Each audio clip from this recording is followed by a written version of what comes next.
A1,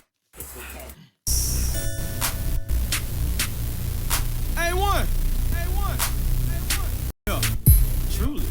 Cooler and I'm flyer too. Jam. Cooler and I'm flyer too. Right, what's good, everybody? Welcome back to the show that's cooler and flyer too. A1 Forever Sports. I am Chris Tip Moore, and last night was an absolute debacle. Atlanta Hawks, Boston Celtics. I was at the game last night, seeing some things up close and personal. And, just straight up, I didn't like what I seen last night. Feel like the guys were a little flat, especially in their shooting. It's a shooting motion that everyone has. And, sometimes you have to get up off your feet. I feel like the guys, didn't get to the average height of maybe like their shots a lot of times, especially from the three-point line. The Hawks were terrible from the three-point line. Hit only about 7 threes last night to Boston's 21. You just can't do that against them. Honestly, 3 keys to me. I didn't get a chance to do a video yesterday. Had some schoolwork I had to do. But I had 3 keys in order to beat the Boston Celtics last night. And honestly, we pretty much failed on all of them. The 3 keys were, rebounding, running them off the three-point line, communicating on screens and defense, communications, and really shot selection as well. So all of those things, did not transpire for the Atlanta Hawks. And of course, it equaled in a very, very losing effort. Now, the thing about it is, y'all, I don't mind. Well, first of all, I do mind losing. I never like to lose. But let's be realistic. You don't have to get, your ass handed to you like that. You really don't, man. Okay, hear me out, y'all. Hear me out. 2 times the Hawks have been blown out this season. Once on the road and now once at home. The one at home is definitely worse. It's definitely worse, especially how you went out last night. 7 for 32 from three-point line. Like I said again, Boston hit 21. You lost the rebounding battle, which I was very disappointed in because Boston, I got so frustrated at the game last night. I just yelled out, 23rd in the league on rebounding. And you got out rebounded by the Boston Celtics. Now, granted, I know some of their shots, a lot of their shots were going in. I understand that. But 49-45, you still lost. You still lost the rebounding battle. You gave them second opportunities, and honestly, most of the time, when they got those second opportunities, they did cash in, y'all. They did. I'm just telling you what I've seen. It was points in time to where, like on defense, I feel like DeAndre Hunter had the size, but maybe not the quickness at points to keep up with Tatum. And also, sometimes Tatum just got tall on DeJounte.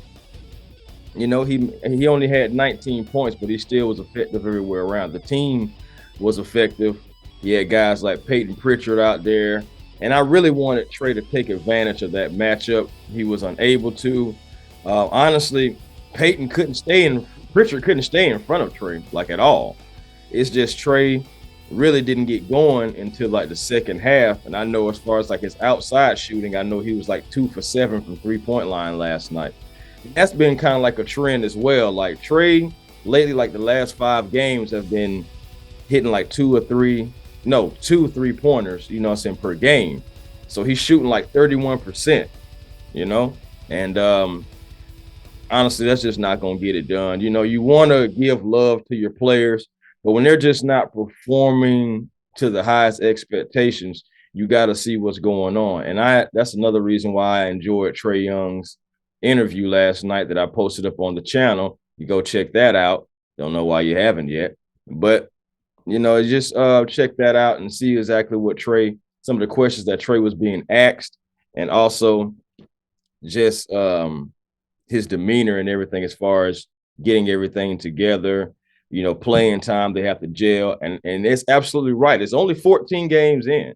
But the Hawks are the #1 seed in the Southeast Division, and they're the 3rd seed still after the Cavs took an L last night as well. So it's like you want to be critical of them because you want them to be better.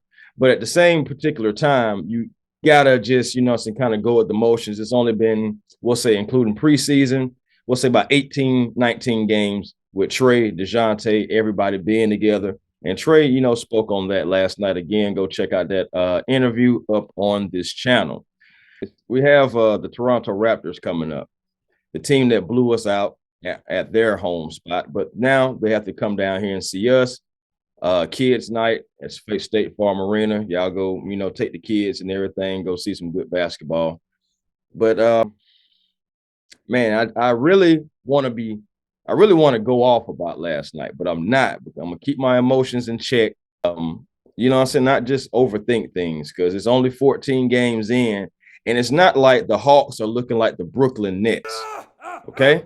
It's not like the Hawks are looking like the Orlando Magic. Okay? So 3rd in the East, yes. 1st in the Southeast Division. I know Miami took a L last night too, I believe. Not too much sure. I try to keep up with other NBA teams, but mostly just the Atlanta Hawks, because that's who I'm with. But moving forward, you kind of just got to, watch the film, see what you did wrong on this particular game, and move forward. Because like I just mentioned, you have the Toronto Raptors coming up. They do not have Pascal Siakam.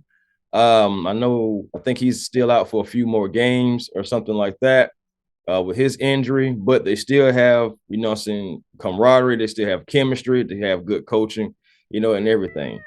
So speaking of that good coaching, what's going on with our coaching? I know a lot of people, want Nate out. A lot of people want us to go on a long losing streak just so Nate can be gone. Now, I ain't gonna lie to you. I don't like losing, and I don't want to lose just to get a guy fired. I'm not into that. That's just not me. If you're into that, that's cool. There's nothing wrong with it. Salute to you. That's just not how I roll. I don't like losing, period. So it's kind of hard for me to say, yeah, I want to go, let's say, lose the next 10 games and then hopefully like Nate get fired. I understand everyone's gripe with Nate. I have my own personal gripes with Nate. Rotations, taking players out when they're hot. Oh God, he kills me when somebody is on fire and he takes them out to give them a rest. That absolutely just oh boy. I ain't gonna lie to you. Coach, you would hear from me. If I hit my last 5 shots and you say, yeah, come on, sit down, I'm not gonna lie. We have problems in the locker room. Why are you taking me out when I'm hot? But that's neither here or there, because there's definitely many other problems that Nate has as far as his coaching staff going on with the Atlanta Hawks. And not to just be rambling or anything, I'm just getting to the points and just speaking on what I speak to a lot of Atlanta Hawks fans on a daily basis. And honestly and truly, like I listen to opinions, I give some and all that stuff, give insight. I love talking sports with really anybody. Right now, they're a top 4 seed. They're a top 4 seed right now, coming into about 15 games in, coming up, for the Atlanta Hawks. Let's let another 15 games go by. I know that seems like a long time, but it'll be right up on us before we even know it. Honestly, really by the end of this month, you got a few games. Really by Christmas, you should really kind of just know exactly who the Atlanta Hawks are. I don't believe it should take that long to really start figuring things out, because Trey and DeJounte still have to get comfortable to one another. Once again, he talked about that in that video up on this channel.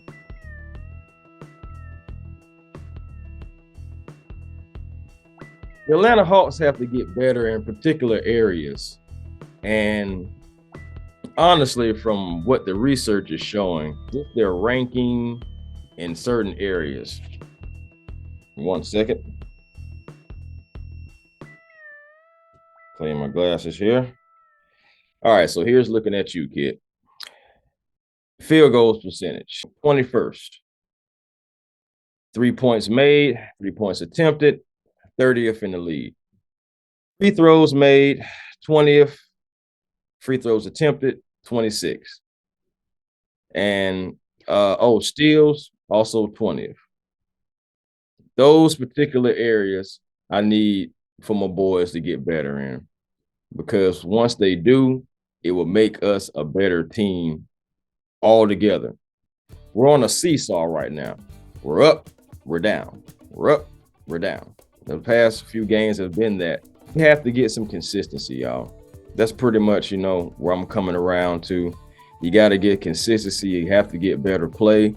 I do like the fact that AJ Griffin is starting to get more minutes. I believe I want that to continue. I'm not really big on Justin Holiday out there shooting a lot of shots. Honestly, even on defense, he's okay. He's okay, but I know he still has to get comfortable with the system, and I know it's not 2022, 2023-ish, but it's a system. And moving forward, guys, I really plan on doing more things with this channel. I plan on coming with pre-games, post-games. It's just more that I feel like I can do to help this page grow, and I will do it. I will. And I really appreciate every last one of you guys for riding with me, all 333 of you guys. I really can't believe I'm already there so fast, but I really appreciate every last one of you. So let's go Hawks. We move. And shoot, man, I will be back at you guys very shortly with yet another video. Like I said, I consistently want to grow this channel. I do have some good news that came about this week, but I will inform you guys about that once I get all the details ironed and hashed out. So until next time, peace and blessings to you all. Why settle for less when you can have more with a vision? A1 Forever Sports, the show that's cooler and fly too. Chris Tip Moore, peace and blessings to you all. Be generational, because it's always time to be. And I'll holler.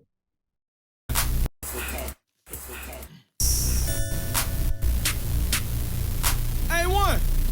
Yeah, truly. Cooler and I'm flyer too. Jam. Cooler